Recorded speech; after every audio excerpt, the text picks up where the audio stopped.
अगर आप ये सोचते हैं कि इलाहाबाद अब वो पुराने जैसा है और सिर्फ वही चीज़ें मिलेंगी जो यहाँ की स्पेशलिटी है, दुनिया आगे बढ़ चुकी है। हमारे साथ हैं अनुग्रह नारायण सिंह जी, पूर्व विधायक हैं।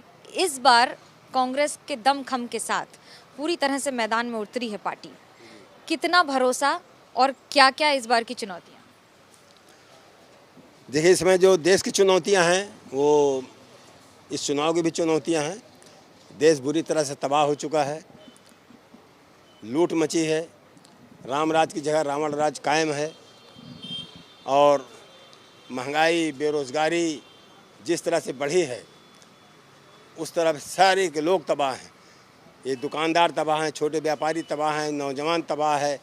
ये हमारा जो है एजुकेशन हब है, यहाँ पे पूरे देश से लोग लड़के आते हैं कंपटीशन देने के लिए। वो सब बेचारे एकदम निराश हताश हैं। नौकरियां ख़त्म हो रही हैं। कहा गया वादा था कि नौकरियां देंगे, तो नौकरियां देने के बजाय नौकरियां ख़त्म कर दी गई हैं। तो इस प्रकार जो है पूरा देश इसमें अस्त व्यस्त है। लोग केवल इंतजार कर रहे हैं कि चुनाव की घोषणा हो जाए तो इसको पलटें। अभी इनका जो ईडी, सीबीआई, पुलिस, कांग्रेस जो इस बार प्रण लेकर उतरी है, उस पर कितना भरोसा है? क्या है वो प्रण? देखिए, कांग्रेस का भरोसा संघर्षों पे है।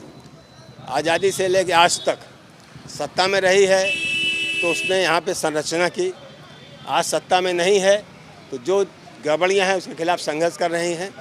प्रियंका गांधी जी आप देख रही हैं कि लगातार, जबकि कोरोना के दौरान सारा देश बंद था, लोग भयभीत थे, घरों में घुसे थे, तब पर भी चाहे राहुल गांधी जी हो, प्रियंका गांधी जी रही हो या कांग्रेस के लोग रहे हों, सब जो है सड़कों पर उतर के संघर्ष कर रहे थे।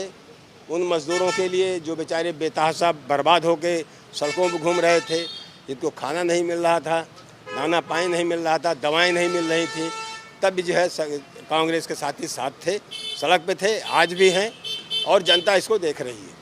जनता देख रही है। जनता में वो कौन सी दो बातें इलाहाबाद की तरफ से सबसे बड़ी होंगी? सबसे पहले तो जो इनकी बेबसी थी, जिस तरह से बेबस होके पिछले 1.5 साल से यहाँ के लोग जी रहे हैं, चाहे वो दवा के क्षेत्र में हो, खाने पीने, महंगाई, भ्रष्टाचार, उसमें रहा हो।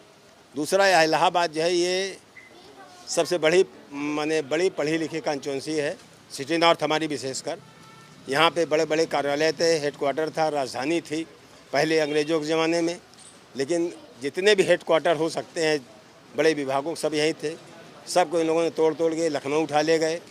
यहाँ तक कि हमारे जो माननीय इलाहाबाद उच्च न्यायालय है, जिसकी पूरे एशिया में गौरव गरिमा है, उसको भी तोड़ने की लगातार एक कोशिश करते रहे। इस बीच तमाम ट्रिब्यूनल बनाए गए। हमारे यहाँ पे बहुत भारी संख्या वकीलों की रहती है। ट्रिब्यूनल्स के सारे हेडक्वार्टर नियम के अनुसार होने चाहिए इलाहाबाद हाई कोर्ट के साथ, लेकिन सबको जो है लखनऊ ले गए। यहाँ के हमारे जो जनप्रतिनिधि थे, चाहे वो भारतीय जनता पार्टी के जाति सभी हैं यहाँ पर, कई मंत्री हैं, डिप्टी साहब भी यहीं पर हैं, लेकिन इन लोगों ने कोई भी मदद नहीं की, बल्कि इनको जाने दिया। तो आज जो है चाहे पढ़ा लिखा आदमी हो, चाहे गैर पढ़ा लिखा हो, मजदूर, किसान, सब परेशान हैं। और ये मुख्य दो बातें तो यही है कि इसका एक जो शैक्षिक और बौद्धिक चरित्र था इलाहाबाद का, उसको ख़त्म करने की कोशिश की गई, क्या कर दिया गया काफ़ी। और दूसरा जो है यहाँ पर बदहाली उसी तरह रही है। और हमारे जो नौजवान साथी पढ़ने लिखने आते हैं यहाँ पे कि शिक्षा लेके नौकरी पाएंगे, उनके सामने बहुत ही भारी भविष्य का प्रश्न चिन्ह खड़ा हो गया है, जिससे प्रश्न चिन्ह जनता के सामने है और प्रश्न चिन्ह का जवाब भी जनता ही देती है, क्योंकि वोटर तो सब जानता है। कैमरा पर्सन सूरज पांडे और मोइन के साथ मनोज्ञा लोईवाल, इलाहाबाद, एबीपी न्यूज़।